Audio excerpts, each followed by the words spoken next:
성령과 피로써 거듭나니 이 세상의 손의 영혼이 하늘의 영광 누리도다. 이것이 나의 간증이요, 이것이 나의 찬송일세. 나 사는 동안 끊임없이 구주를 찬송하리로다.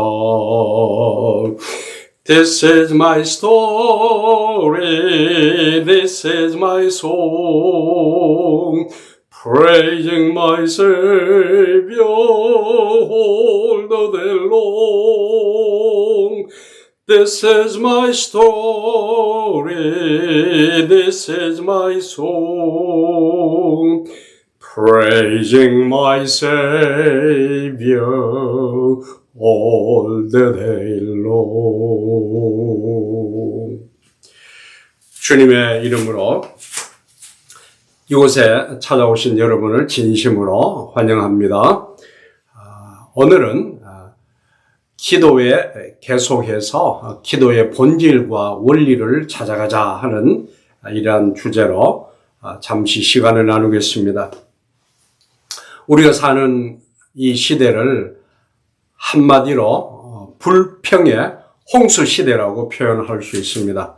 어디를 가나 불평과 불만은 가득해요. 사람을 만나서 어떻게 지내십니까? 괜찮습니까? 이렇게 물으면은 행복하다는 대답보다는 힘듭니다. 지칩니다. 어떻게 살아야 할지 막막합니다. 이런 소리가 보통 들립니다. 어쩌다가 괜찮습니다. 좋다는 소리로 대접하는 것은 그냥 인사로 그렇게 들리기도 합니다. 정말 힘든 세상 살아가는 여러분에게 어떻게 힘을 실어 드릴까를 고민합니다. 오늘도 여전히 저는 예수 믿는 자의 기도에 대한 탐구로 여러분을 찾아갑니다. 방송을 듣는 여러분을 마음에 두고 또 여러분의 제가 아는 분은 얼굴을 생각하면서 얼굴을 떠올리며 기도하며 이 말씀을 준비했습니다. 기도하는 것은 예수 믿는 자가 매일 해야 하는 의무와 같습니다. 그런데 어떻게 기도하느냐에 따라 실컷 기도했지만 쓸모없는 기도로 끝나는 경우가 많습니다. 물론 기도의 결과와 효과를 별로 생각지 않고 다만 내가 몇 시간 기도했다, 엎드렸다 하는 그것만으로 위로받는 사람들도 많습니다. 우리의 기도는 일반 종교에서 기도를 흉내내는 것과는 전혀 다릅니다. 기도의 특별한 가치를 알아야만 기도가 효력을 발휘합니다. 전에도 말씀드렸지만 한국 기독교는 어딘가 모르게 많은 부분에 토속적인 종교와 전통으로 내려온 민간 정서에 영향을 받은 면이 많습니다. 우리가 그 틀을 깨지 않으면 우리는 여전히 쓸데없는 기도에 시간을 허비할 수밖에 없습니다. 우리가 찾아가야 할 기도의 원래 모습을 성경에서 말씀한 기도의 본질을 찾아가는 것이 옳다고 생각합니다. 물론 구약시대 때도 행해졌던 기도의 형태 역시 하나님이 정말 원하신 기도가 아닌 때도 많이 있었습니다. 왜냐하면 구약에 소개된 많은 이방 신들에게 기도하는 그 기도 형태는 이집트와 고대 우상 숭배 사상에서 전해진 기도 방식이 소개되기 때문에 그렇습니다. 이들의 잘못된 기도 형태는 지금도 한국 교회에서 종종 습관적으로 실행하는 연합 기도의 형식에서 찾아볼 수 있습니다.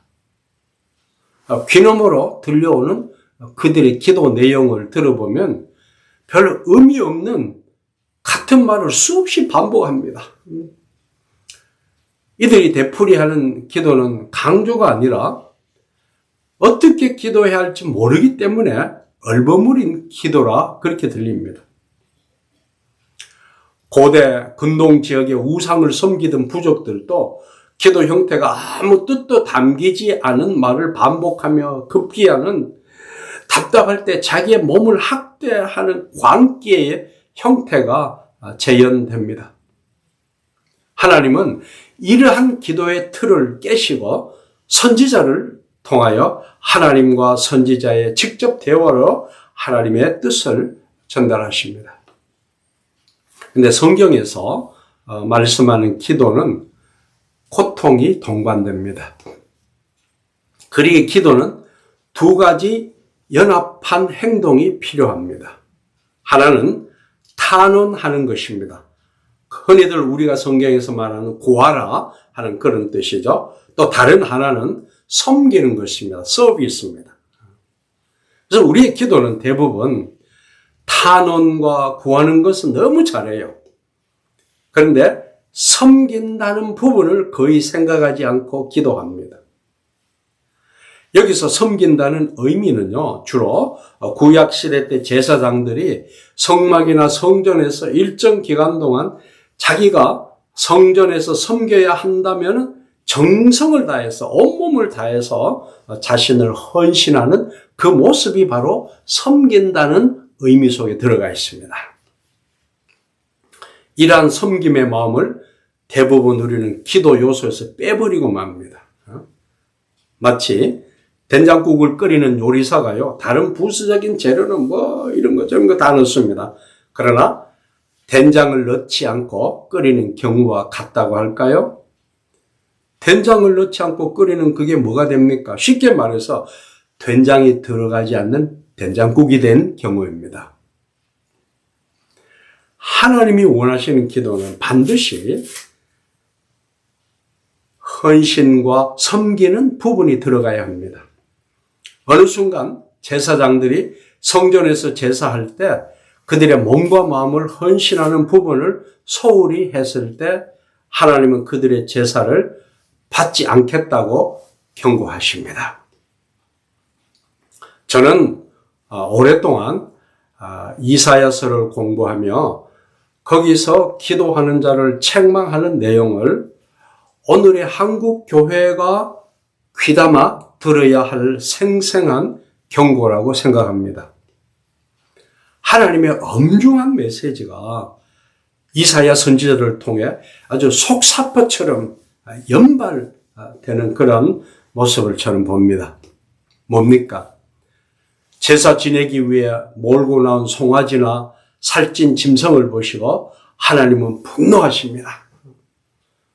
그런 마음으로 아예 성전 마당에도 들어오지 말라 경고하신 하나님이십니다. 이것은 곧 예배하러 오는 현대 교인에게 그런 마음으로 교회에 오지 말라며 분노하신 것과 같습니다. 하나님이 싫어하신 예배를 여러분 상상해 보셨습니까? 그런 예배를 우리가 매주 드린다고 상상해 보세요. 과연 하나님이 그런 예배를 받으시겠습니까? 아마도 이런 이유로 하나님은 차이나 바이러스, 흔히들 코로나 바이러스라고 하는데 저는 차이나 바이러스라고 말하고 싶습니다. 이런 차이나 바이러스를 통해서 예상치 못한 재앙으로 가장 먼저 예배하는 자의 발목을 잡고 계시는지 모릅니다. 지금까지 우리가 드렸고 예배해 왔던 마음이 참 마음으로 하나님께 예배했는가를 반성해야 할 때입니다. 혹시 예배를 시간 때우기 위해서 혹은 사람에게 보이기 위해 드리지 않았습니까? 예배하며 악을 행하는 자들의 모습을 하나님은 차마 볼 수 없노라고 경고하시는 거죠. 하나님은 이런 자들의 모습을 외면하십니다. 지금도 똑같은 메시지가 전달된다고 생각합니다. 헛된 예배, 마음과 정성이 빠져버린 마시간 예배를 혹시 드리진 않습니까? 여호와께서 이러한 예배를 보시고 정말 피곤하다, 이제 너희들이 드리는 예배 내가 더 이상 관심을 두기 싫다. 그렇게 말씀하시는 겁니다. 타락한 성전 예배, 역겨운 현대의 교회 예배를 보시고 하나님이 결단하신 모습이 성경에 나와 있습니다. 이제 그들의 기도를 받지 않으시겠다는 겁니다. 이사야 1장 15절을 제가 읽겠습니다. 너희가 손을 펼 때 내가 눈을 가리우고 너희가 많이 기도할지라도 내가 듣지 아니하리니 이는 너희의 손에 피가 가득함이니라.